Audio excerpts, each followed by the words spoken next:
የተባበሩት አረብ ኤሚሬቶች ከዓለም ነዳጅ አምራችና ላኪ ሀገራት ቡድን ወይም ኦፔክ አባልነቷ በነገው ዕለት በይፋ እንደምትወጣ ማሳወቋ መላውን ዓለም ማስደንገጡ ይነገራል። የሀገሪቱ ከኦፔክ አባልነቷ መውጣት ዓለምን ያስደነገጠውም ድርጅቱ ከተመሰረተበት ጊዜ አንስቶ ላለፉት 65 ዓመታት የነበረውን ድርጅታዊ አቅምና ዓለም አቀፍ ተጽዕኖ ያጣል የሚል ስጋትን በማጫሩ ነው።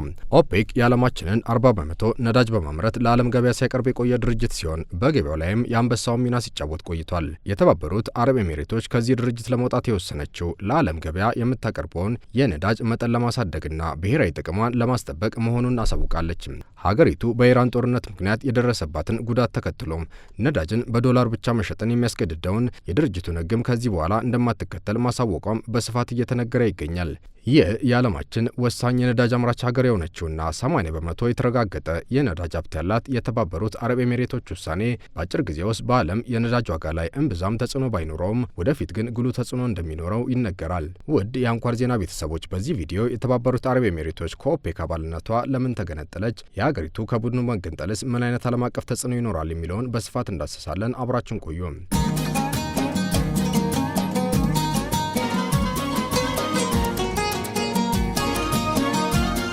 የዓለማችን ነዳጅ አምራችና ላኪ ሀገራት ድርጅት የሆነው ኦፔክ የተመሰረተው በፈረንጆቹ 1960 ሲሆን መስራች ሀገራቱም 5 ነበሩ: ኢራን፣ ኢራቅ፣ ኩዌት፣ ሳውዲ አረቢያና ቬኔዙዌላ። በዚያ ዘመን የዓለማችንን የነዳጅ ምርት የሚቆጣጠሩትና ዋጋውንም የሚወስኑት ሰቨን ሲስተርስ የሚሰኙ የምዕራባውያን ድርጅቶች ነበሩ። ታዲያ የነዳጅ ሀብቱ ባለቤቶች የበይ ተመልካች ከመሆን ይልቅ በሀብታቸው ለማዘዝ እንዲሁም የዓለም የነዳጅ ፍሰትንና ዋጋን ፍትሐዊ በሆነ መልኩ ለመቆጣጠር በማለምም ኦፔክ የተሰኘውን ድርጅት በኢራቅ መዲና ባግዳድ በተካሄደው ጉባኤ ምስረታውን ለዓለም አበሰሩ። ይህ ድርጅት ምስረታውን በኢራቅ መዲና ባግዳድ ቢያደርግም መቀመጫውን በአውሮፓዊቷ ኦስትሪያ መዲና ቪየና ማድረጉ ግን ድርጅቱ ከምስረታውም ከምዕራባውያን ተጽዕኖ ስር አለመላቀቁ ማሳያ ተደርጎም ይቆጠራል። ይህ ድርጅት ከተመሰረተበት 1960 በኋላ የዓለምን የነዳጅ ዋጋ ለማረጋጋትና ፍትሐዊ ዋጋን ለመተመን እንዲረዳው ተጨማሪ ሀገራትን በአባልነት በማካተት የ12 ሀገራት ጥምረት ለመሆን በቅቷል። በኋላ ላይ አባል የሆኑት 7 ሀገራት የተባበሩት አረብ ኤሚሬቶች፣ አልጄሪያ፣ ኢኳቶሪያል ጊኒ፣ ጋቦን፣ ሊቢያ፣ ናይጄሪያና ኮንጎ ሪፐብሊክ ናቸው። ኦፔክ አባል ሀገራቱ በአባልነታቸው በተቀመጠላቸው ኮታ መሰረት ነዳጅ እያመረቱ ለዓለም ገበያ እንዲያቀርቡ የሚያደርግ ሲሆን የዓለም የነዳጅ ዋጋም እንዲረጋጋ የምርት መጨመርና የመቀነስ ቀመርንም ይወስናል። ይህ ድርጅት በፈረንጆቹ 2016 10 ተጨማሪ ሀገራትን ማለትም ሩሲያ፣ አዘርባይጃን፣ ካዛኪስታን፣ ባህሬን፣ ብሩኔይ፣ ማሌዥያ፣ ሜክሲኮ፣ ኦማን፣ ደቡብ ሱዳንና ሱዳንን በአባልነት በማካተት አድማሱን አስፍቷል። ሆኖም ይህ ድርጅት የዓለም የነዳጅ ዋጋ ፍትሐዊ ያልሆነ ዋጋ ላይ እንዲደርስ የራሱን ሚና ተጫውቷል የሚሉ ቅሬታዎች በተደጋጋሚ ይነሱበታል። የዓለም የነዳጅ ዋጋ የፖለቲካ መጠቀሚያ መሆኑም የሚነገር ሲሆን ፕሬዚዳንት ትራምፕ በአንድ ወቅት የኦፔክ አባል ሀገራት ፍትሐዊ ያልሆነ የነዳጅ ዋጋን በዓለም ላይ በማስፈን የዓለም ሀገራትን እየጋጡ ነው ሲሉ መተቸታቸውም አይዘነጋም። ድርጅቱ ነዳጅ በዶላር ብቻ ለዓለም ገበያ እንዲቀርብ ወይም ፔትሮ ዶላር እንዲወለድ አድርጓል በሚልም ይተቻል። በዚህ ጉዳይ ላይ ዶላር እንዴት የዓለም መገባበያ ሆነ የሚል ቪዲዮን ስለሰራን ብትመለከቱት ታተርፉበታላችሁ። ሊንኩን በቪዲዮ ዲስክሪፕሽን ስር እናስቀምጥላችኋለን። የተባበሩት አረብ ኤሚሬቶች በኢራን ጦርነት ምክንያት ዓለማችን የነዳጅ እጥረት ቀውስ ውስጥ በገባበት በዚህ ወቅት ለምን ከኦፔክ አባልነቷ ለመውጣት ወሰነች ወደሚለው ጥያቄ እንመለስ። ሀገሪቱ ከኦፔክ አባል ሀገራት መካከል በየዕለቱ 4.6 ሚሊዮን በርሜል ነዳጅ ለዓለም ገበያ በማቅረብ 3ኛ ደረጃ ላይ ትቀመጣለች።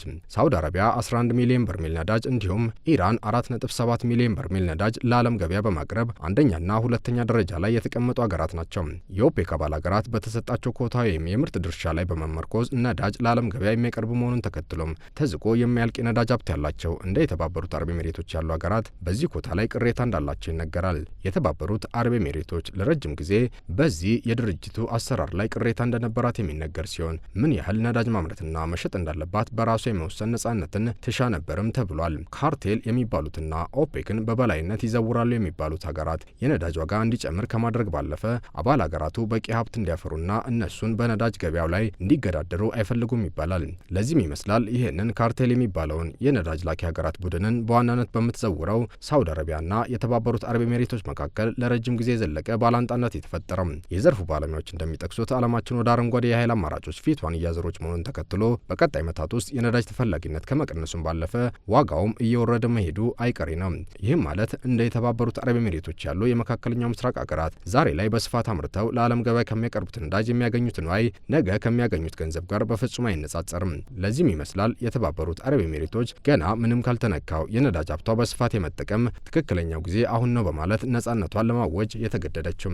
የተባበሩት አረብ ኤሚሬቶች ከኦፔክ አባልነቷ መልቀቅን ተከትሎ ድርጅቱ ሌሎች አባል ሀገራት በፍጥነት የእሷን የምርት ክፍተት እንዲሞሉ የምርት ኮታቸውን ወይም ድርሻቸውን በማሳደግ የነዳጅ ዋጋን ለመቆጣጠር ይሞክራል።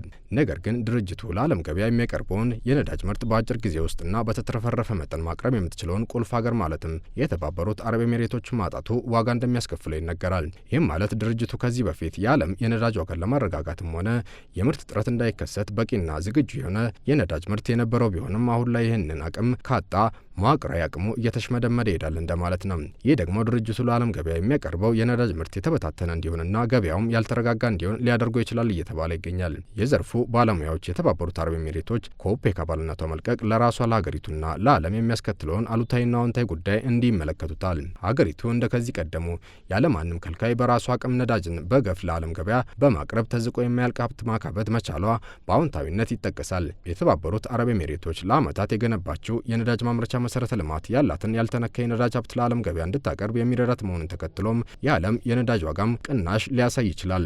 በሌላ በኩል ሌሎች መሰል የነዳጅ አምራች ሀገራት ከአባልነት ለመልቀቅ እያኮከቡ መሆኑ መሰማቱ ደግሞ ዘርፉን ሰብሰብ አድርጎ የሚመራ ተቋም እንዳይጠፋ ስጋትን አጭሯል። ከዚህ ቀደም በተመሳሳይ ችግር ማለትም በምርት ኮታ ወይም ድርሻ ለመግባባት ምክንያት ኢንዶኔዥያ፣ ኳታር፣ ኢኳዶር፣ አንጎላና ጋቦን ከኦፔክ አባልነታቸው የለቀቁ ሀገራት ናቸው። ነገር ግን የተባበሩት አረብ ኤሚሬቶች ውሳኔ ሲሳይ ወይስ ጉዳት ይዞ ይመጣል የሚለው ጥያቄ አሁን ላይ ምንም አይነት ምላሽ የለውም። በኢራን ጦርነት ምክንያት የሆርሙዝ ሰርጥ መዘጋቱን ተከትሎ የተባበሩት አረብ ኤሚሬቶች አሁን ላይ ለዓለም ገበያ እያቀረበች ያለችው የነዳጅ ምርት እምብዛም ነውና በዚህ ላይ በጦርነቱ ምክንያት ክፉኛ ከተጎዱ የቀጠናው ሀገራት መካከል ቀዳሚዋ የሆነችው ሀገሪቱ ይህን ኪሳራ ለመጠገን ጥቂት ዓመታት እንደሚወስድባት እየተነገረ ይገኛል። ለዚህም ይመስላል የተባበሩት አረብ ኤሚሬቶች የነዳጅ ግብይትንም ሆነ ተቀማጭ ገንዘቧን በተመለከተ ከዶላር ጥገኝነት ለመውጣት መወሰኑ የሚገለጸው።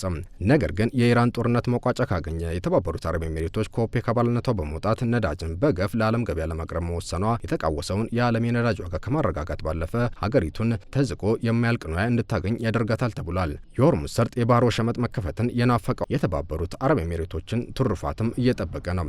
ለዛሬው አበቃን። ቻናሉን ሰብስክራይብ በማድረግ ቤተሰባችን ሁኑ። መልካም ጊዜ ተመኘን።